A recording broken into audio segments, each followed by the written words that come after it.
Sebelum kita melanjutkan materi yang bab keempat, ada baiknya kita menghaturkan terima kasih, jutaan terima kasih yang tidak terhingga kepada khususnya para pahlawan bangsa Indonesia, kaum muslimin wal muslimat yang telah mengorbankan jiwa, raga, harta, tahta, dan juga dengan cucuran keringat, air mata, darah, dan juga segala kesedihan. Mudah-mudahan segala sesuatu yang telah dikorbankan untuk kemerdekaan bangsa ini berbalas dengan rahmat dan ridho Allah Subhanahu wa taala. Ala hadhihi niyyah wa ala kulli niyatin shalihah. Al-Fatihah. A'udzu billahi minasyaitonir rajim. Bismillahirrahmanirrahim. Alhamdulillahi rabbil alamin arrahmanir rahim maliki yaumiddin. Iyyaka na'budu wa iyyaka nasta'in. Ihdinas siratal mustaqim. Siratal ladzina an'amta 'alaihim ghairil maghdubi 'alaihim waladdallin. Rabbighfir lana wa liwalidayna wa lil mu'minina amin. Sedikit diungkapkan kenapa hanya menghaturkan Fatihah kepada kaum muslimin wal muslimat saja. Kenapa enggak semua bangsa Indonesia? Ini terkait dengan sejarah Rasul, bahwa betapa Rasulullah SAW sangat cinta kepada ayah angkatnya yang sekaligus paman beliau, yakni Sayyidina Abi Thalib. Sayyidina Abi Thalib itu paman yang merawat Nabi sejak usia 8 tahun sampai menikahnya beliau, sampai detik-detik terakhir Sayyidina Abu Thalib wafatnya. Nah, ketika Sayyidina Abu Thalib wafat tapi tidak membawa iman kepada Allah dan Rasul, otomatis secara akidah berbeda dengan Rasulullah SAW. Namun Rasulullah karena saking rindunya kepada kasih sayang Sayyidina Abu Thalib, di pusara beliau Nabi Muhammad berdoa, Rabbighfir lahu warhamhu wa akrim nuzulahu. Subhanallah, ya. Ucapan Rasulullah SAW tersebut yang mendoakan kepada Sayyidina Abi Thalib agar diampuni segala dosa-dosanya, ternyata ditegur oleh Allah Subhanahu wa taala. Mungkin ini menjadi pelajaran bagi kita, ya. Kenapa Allah menggerakkan lisan mulia Nabi Muhammad untuk beristighfar kepada Sayyidina Abi Thalib, untuk Sayyidina Abi Thalib. Ini untuk pelajaran bagi umatnya, ya, bahwa di dalam Al-Quran Allah menyatakan, ya, innaka tahdi man innaka la tahdi man ahbabta walakinallaha yahdi man yasha. Wahai Muhammad, sesungguhnya engkau tidak bisa memberikan hidayah kepada siapapun yang engkau cinta, tetapi Allah Maha memberi hidayah kepada siapa saja yang Dia suka. Subhanallah, yang Dia kehendaki, ya. Nabi Muhammad itu tetap sebagai makhluk, sebagai hambanya Allah.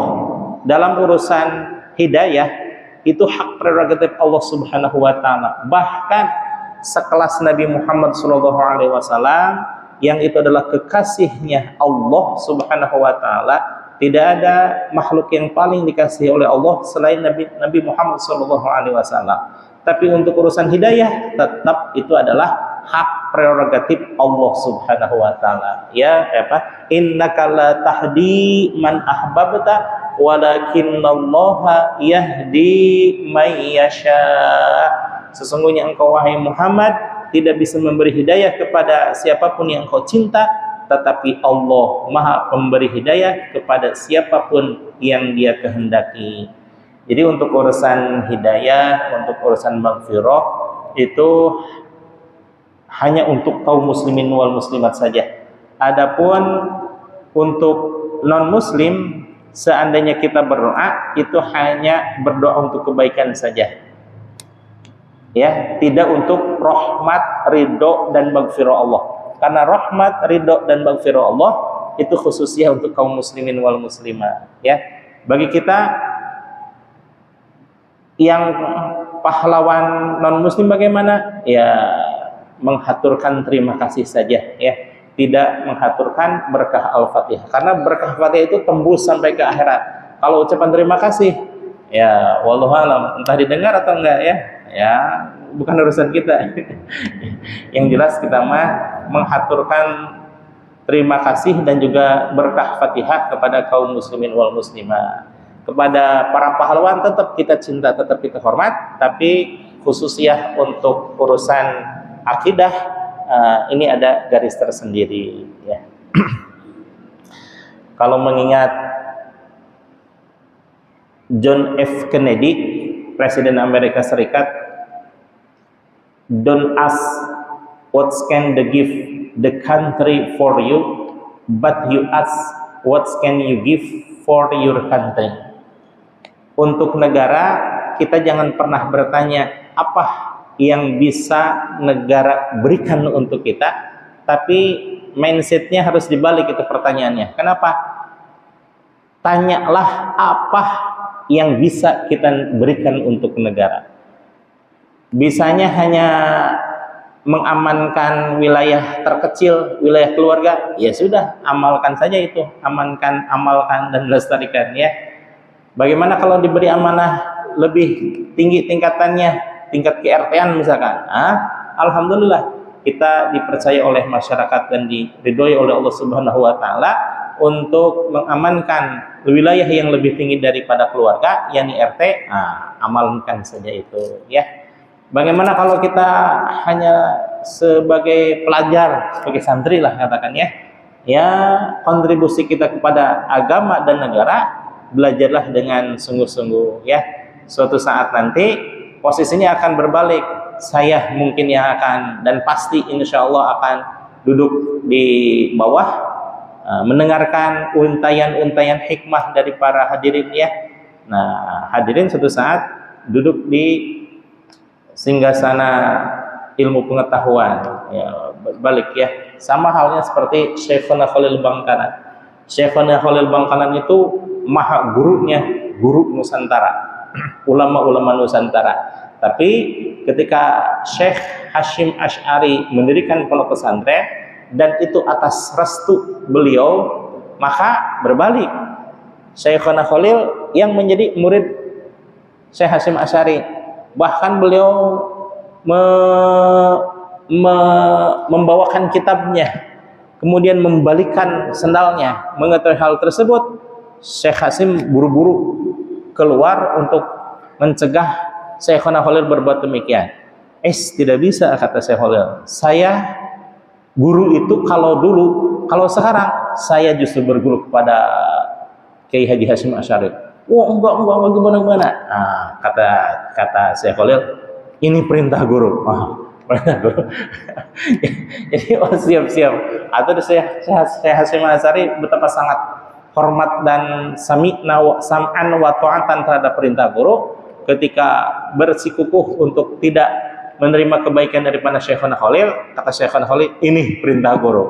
Kalau sudah perintah guru, siap begitu, ya. Ya, semuanya berbalik, ya. Jadi untuk para santri-santri yang ditahfidz sekarang, suatu saat akan bergantian, ya, bergantian. Saya yang nanti akan berguru kepada adik-adik, dan adik-adik mungkin sekarang berkesempatan untuk mendengarkan, ya. Berbalik. Baik, para hadirin jamaah sekalian, kita lanjutkan materi yang mengenai 4 tingkatan keilmuan, yakni syariat, tarekat, ma'rifat dan hakikat. Nah, ini ada pengantarnya sedikit ya. Tsummal abdu, kemudian yang perlu diperhatikan bagi seorang hamba adalah ma'murun biqiyamil amri, yaitu melaksanakan segala apa yang diperintahkan oleh Allah dan Rasulnya, wan nahyi, dan juga meninggalkan semua apa yang dilarang oleh Allah dan Rasulnya. Nah, ini sama seperti perintah takwa ya. Apa itu takwa? Imtithalul awamirillahi wajtinabun nawahi, melaksanakan segala apa yang diperintahkan Allah dan Rasulnya dengan seikhlas-ikhlasnya, serta menjauhi segala apa yang dilarang oleh Allah dan Rasulnya dengan sesobar-sobarnya. Kenapa untuk mengamalkan kita dituntut ikhlas, dan ketika menghindari larangannya kita diperintahkan untuk sobar? Karena tidak ada tingkatan yang paling tinggi selain keikhlasan. An-nasu kulluhum halaka illal mu'minun, semua orang akan celaka kecuali orang-orang yang beriman. Wal mu'minuna kulluhum halaka illal alimun, orang yang beriman pun masih bisa celaka kecuali orang-orang yang berilmu. Wal alimuna kulluhum halaka illal amilun, yang berilmu pun bisa celaka kecuali orang-orang yang beramal. Wal amiluna kulluhum halaka illal mukhlisun, orang yang beramal pun masih bisa celaka kecuali orang-orang yang ikhlas di dalam menjalankan ibadahnya. Di sini ada juga nanti pembahasan tentang hakikat, tentang mengenai orang-orang yang ikhlas. Ikhlas itu di makomnya, makom kita, makom ikhtiari, makom tajrid. Ada makom ikhtiari, ada makom tajrid. Kalau ikhlas, ikhlas itu berusaha untuk ikhlas. Kadang ikhlas, kadang tidak. Namanya juga berusaha. Dan namanya juga manusia, ya. Tidak selamanya benar, tapi ada kadang salahnya. Karena al-insan mahalul khata' wan nisyan. Manusia itu tempatnya salah dan lupa. Jadi kalau seandainya berusaha untuk ikhlas, suatu saat kadang terpleset pada tidak ikhlas, enggak? Terpleset ya. Kalau saya mah mungkin ya ikhlasnya cuma satu kali, tapi ribuan kali tidak ikhlas. Nah, saya itu ya. Karena saya berusaha lagi, gagal lagi, jatuh lagi, itu ya. Bagaimana keikhlasannya gitu ya. Nah, itu tentang ikhlas. Tapi kalau mukhlas itu makom tajrid, makom yang hamba itu berusaha, tapi Allah lebih berusaha. Maksudnya Allah lebih menakdirkan orang tersebut untuk berada di makom ikhlas. Siapa itu? Nah, nanti ya di penjelasan terakhir. Nah, yang perlu diperhatikan di sini adalah kita sebagai hamba senantiasa dituntut untuk memakmurkan atau menjalankan segala apa yang diperintahkan Allah dan menjauhi segala apa yang dilarang oleh Allah dan Rasulnya. Wa mukhalafatun nafsi, dan melawan hawa nafsu fi kulli dairatin, di setiap tingkatan min hadhid dawairi al-arba'i, di semua lapisan tingkatan keilmuan yang 4 ini. Apa itu yang 4? Ya yang tadi ya. Syariat, tarekat, hakikat.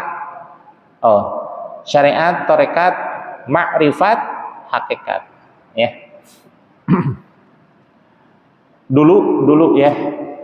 Dulu ketika belum diperbaharui oleh seorang mujaddid yang memperbaharui masalah ketasawufan, bahwa tasawuf itu terasa berat, terasa jumud, terasa tidak bisa diutak-atik.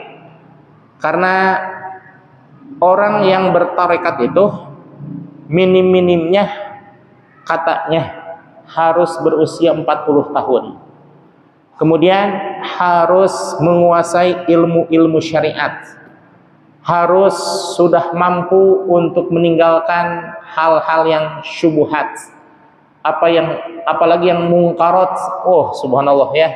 Berat nggak kalau seandainya bertorekat harus terpenuhi syarat-syarat tersebut? Ya berat lah. Misal satu hal aja ya. Seseorang harus berusia 40 tahun. Maksudnya matang dari segala ilmu, baik ilmu fikih, ilmu psikologi, ilmu mawas diri, ilmu segala macam ilmu itu harus sudah matang. Jangankan yang selewat ya. Saya mulai mesantren itu usia 12 tahun. Mesantren di mohon maaf ini ya. Mesantren di 12 pesantren. Di guru segala macam. Memang formilnya sanawiyah pindah, aliyah pindah, kuliah pindah. Kuliah pun 2 kali pindah ya. Di Situbondo dan di Tasikmalaya. Nah di sela-sela itu liburan yang sebulan atau 2 bulan atau bahkan 2 minggu saya mondok pesantren di Agim, Sanlat gitu ya, di Kiai Haji Ibadur Rahman, segala macam lah ya. Nah perasaan saya kalau memang syarat bertorekat itu usia 40 tahun, saya sekarang usia 44 tahun, bodoh aja, tetap bodoh ya. Padahal ngaji tiap hari. Alhamdulillah kalau ngaji mah tiap hari gitu ya, dari mulai usia lulus SD sampai sekarang perasaan baca sampai malam itu udah biasa gitu, tapi tetap aja bodoh. Kenapa? Nggak tahu tuh ya, bodoh aja saya mah ya. Nah kalau seandainya orang yang bertorekat harus pinter, bagaimana dengan orang bodoh seperti saya gitu ya, yang ada keinginan besar saya tapi kemampuan nggak ada. Jadi gimana ya, nerima takdir saja ya itu ya. Nah terasa sulit kalau seandainya semua orang harus mumpuni dari setiap sudut ilmu pengetahuan. Yang orang yang pesantren saja kadang bodoh kayak saya gitu ya, apalagi yang mohon maaf yang belum ditakdirkan oleh Allah Subhanahu wa taala dulunya sempat mondok gitu ya. Bagaimana coba? Syarat itu berlaku tidak? Nah, dicoretlah oleh seorang mujaddid, pembaharu, bahwa syarat bertorekat bukan usia 40 tahun. Memang usia 40 tahun itu usia kematangan, tapi sesungguhnya adalah usia 12 tahun bagi laki-laki dan 9 tahun bagi perempuan itu usia mukallaf. Terserah mau pinter kek, tidak pinter kek, mau bermujahadah kek, mau selengean kek, yang penting yang jelas bahwa usia 12 tahun bagi laki-laki dan 9 tahun bagi perempuan itu usia baligh dan dia sudah mencapai mukallaf. Mukallaf itu apa? Orang yang berkewajiban melaksanakan syariat. Nah, misal gitu ya, saya bertorekat itu tujuannya apa? Untuk membentengi diri dari godaan setan. Yang kedua untuk mendekatkan diri kepada Allah. Kalimat la ilaha illallah membentengi dari godaan setan. Kalimat ismuzat Allah, zikir Allah di dalam kalbu itu untuk mendekatkan diri kepada Allah.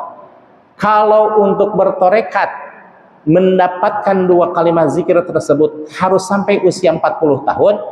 Kebayang nggak? Saya yang usia 12 tahun sampai usia 40 tahun. Berarti berapa tahun tuh? 28 tahun ya. 20 tahun ya. Jedaknya gitu. 28 tahun saya digoda oleh setan. Setiap hari saya digoda, ditalbis, ditipu, diperdaya, diplesetkan oleh setan karena saya tidak punya alat untuk membentengi diri. Kenapa? Karena usianya harus 40 tahun. Beda dengan seorang berguru dengan seorang mujaddid yang menyatakan bahwa tarekat itu tidak mesti 40, tapi mencapai usia baligh.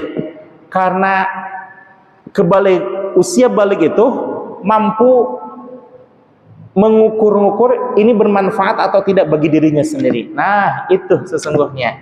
Jadi, menurut para hadirin gitu ya, apakah untuk mendapatkan benteng godaan setan harus mencapai usia 40 tahun atau ketika kita usia 12 tahun?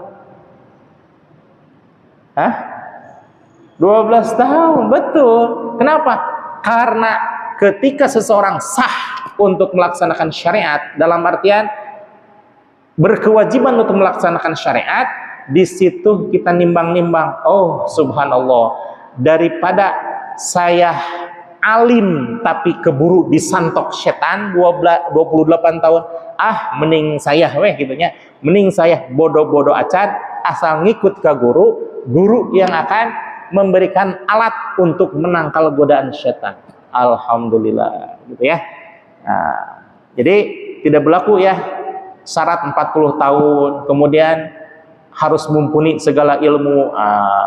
Daripada nungguan pinter mah kapan pinternya tuh ya. Dan saya juga ngaji tiap hari, belajar tiap hari, begadang tiap hari, tetap aja nggak pinter-pinter ya. Daripada nunggu pinter barijeng teu pinter-pinter, udah aja mendingan saya dapetin alat untuk mendapatkan penangkal setan gitu ya.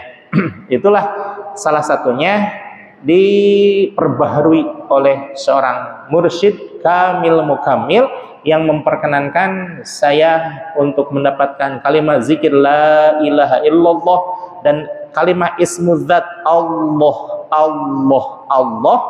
sejak usia 12 tahun. Alhamdulillah, gitu ya.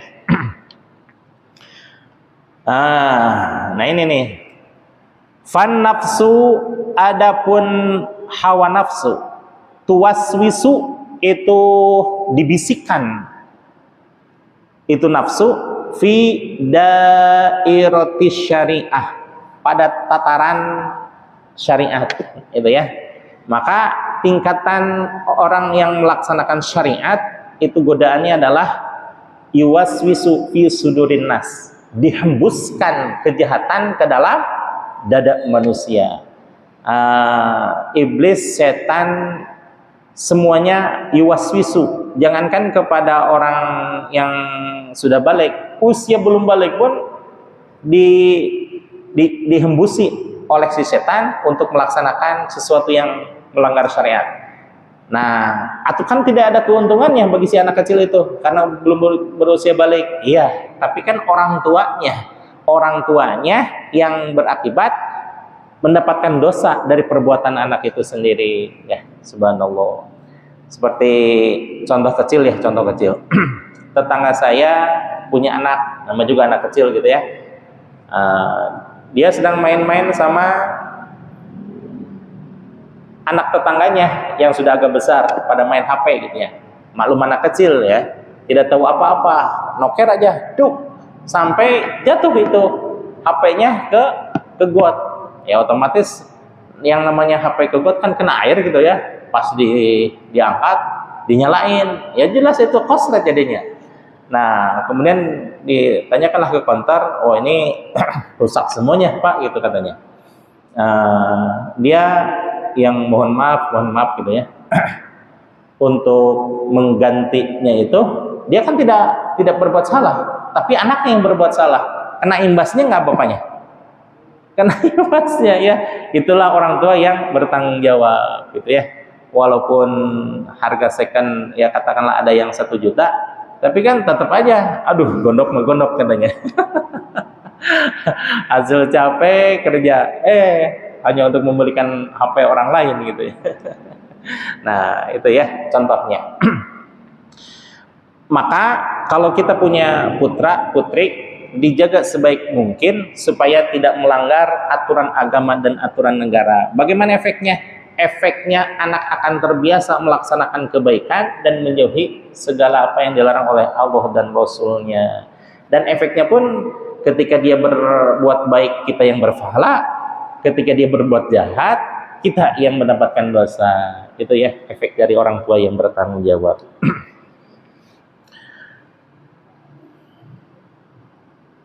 Minal mukhallafati, dari sesuatu yang berlawanan dengan syariat itu sendiri. Maka pada tataran syariat, orang hanya digoda dengan sesuatu yang berlawanan dengan keinginan hawa nafsu itu sendiri ya. nafsu itu ammaratun bisu, bahwa hawa nafsu itu menyuruh kepada sesuatu yang jelek. Tapi kalau seandainya nafsu dikendalikan, bukan untuk dibunuh, bukan, karena nafsu itu adalah satu perangkat yang diberikan oleh Allah Subhanahu wa taala untuk manusia, dan ini adalah sebuah kenikmatan, sebuah anugerah. Nah, ketika nafsu dikendalikan, kahayang nafsu mah makan teh sekenyang-kenyangnya, betul nggak? Saya itu mah saya gitu. Maka dalam urusan sunnah makan ada satu hal yang belum pernah saya laksanakan sesuai dengan aturan Nabi. Apa itu? Kalau Nabi makannya bagaimana? Nabi makan bagaimana? Makan setelah lapar dan berhenti sebelum kenyang. Kalau saya lain, makan sebelum lapar dan berhenti setelah, bukan, kalau kenyang mah standar, setelah kekenyangan. Kalau sebelum kenyang mah itu standar Rasul. Nah, kalau saya, yang namanya orang Sunda lagi enak nih, banget tambah deh, ya jelas ditambah lagi. Apalagi kalau di rumah ya gedok lagi gitu ya, masya Allah gitu ya. Nah, itu sunnah Rasul yang belum bisa saya laksanakan sedetik pun, sekalipun belum pernah untuk urusan makan. Memang makan itu aradul basyariah, bagi kita mah salah satu anugerah gitu ya, bisa makan, bisa minum. Tapi Rasul tidak menyatakan seperti itu. Rasul membagi lambungnya untuk 3 bagian. 1/3 untuk makanan, 1/3 untuk minuman, 1/3 dikosongkan untuk udara. Nah, kalau saya bagaimana? Lambung kan sebesar gini gitu ya. Sekali makan bagaimana? Sekali makan mau 2 kali 3 kali makan, berarti kenyang banget itu ya. Nah, itu saya itu Pak ya. Berhenti setelah kekenyangan. Kalau Rasul enggak. Kalau Rasul itu ditaker. Misalkan, saya akan kenyang sebelum kenyang nih. Kalau kenyang berarti gini. Nah, Rasul setingkat di bawahnya. Saya kalau misalkan akan kenyang 1 centong, berarti saya 1/4 centong. Wah, subhanallah. Rasul itu ya, Rasul. Makanya ketika ada tabib yang minta izin untuk buka praktek di Madinah, tidak ada yang datang untuk berobat. Kenapa? Karena bukan Rasul saja, tapi sudah menjadi umum mengikuti sunnah Rasul. Masyarakat tersebut yang makan setelah lapar dan berhenti sebelum kekenyangan. Subhanallah ya. Maka mudah-mudahan Allah mengampuni saya ya, tidak bisa mengikuti sunnah Rasul untuk urusan makan yang subhanallah ya. Kalau untuk Allahumma barik lana ma alhamdulillah gitu ya, bisa diikuti. Kemudian alhamdulillahilladzi at'amana wa saqana wa ja'alana minal muslimin, alhamdulillah bisa diikuti. Tapi untuk urusan makannya, itu yang belum pernah bisa saya laksanakan. Mudah-mudahan Allah mengampuni ya.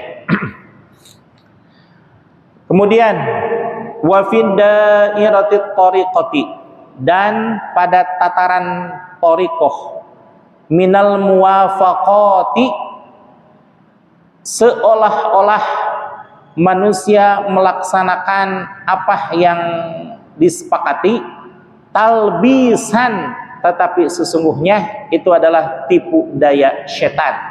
Kadakwa, seperti halnya pengakuan an-nubuwati wal wilayati, mengaku-ngaku sebagai nabi dan mengaku-ngaku sebagai wali. Subhanallah ya.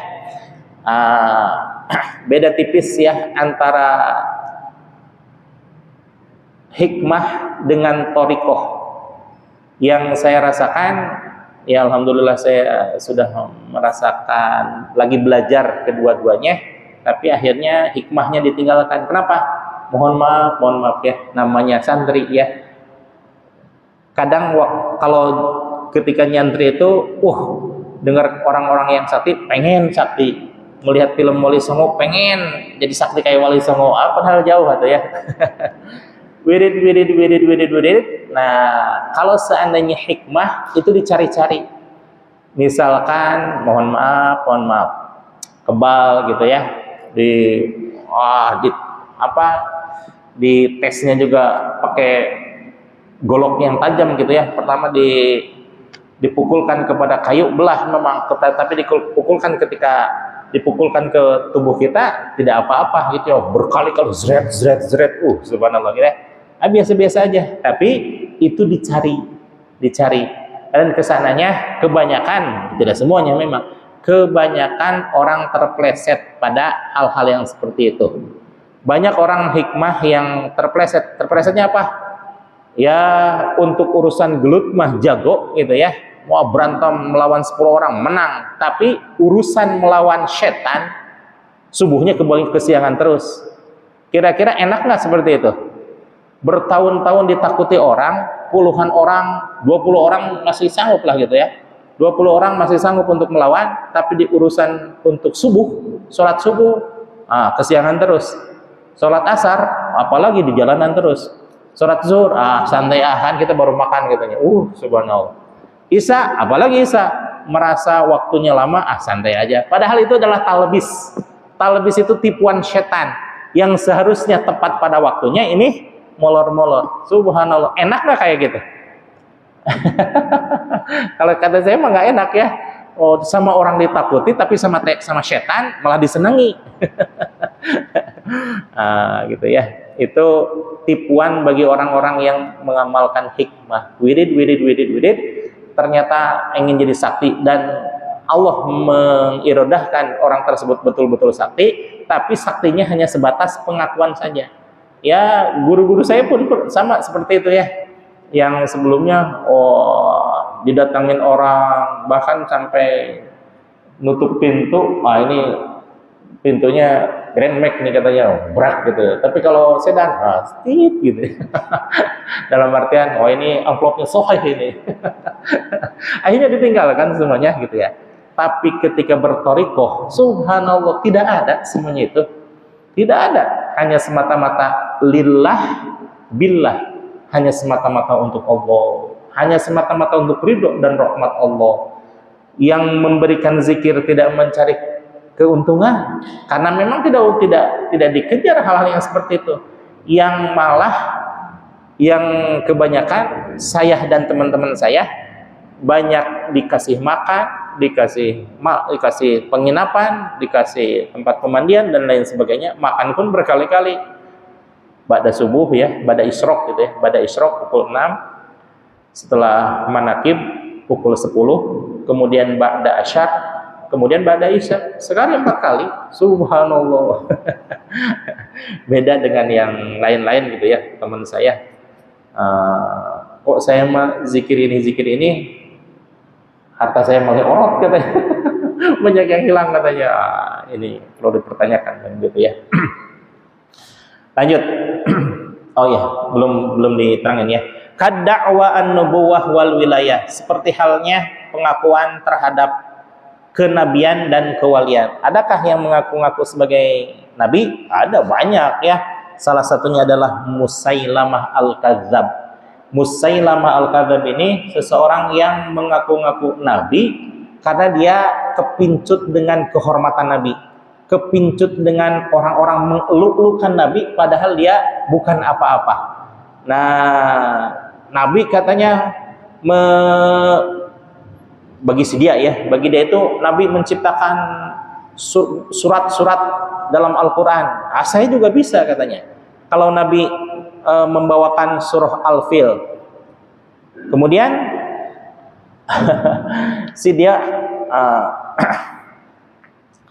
dia mah menciptakan surat yang namanya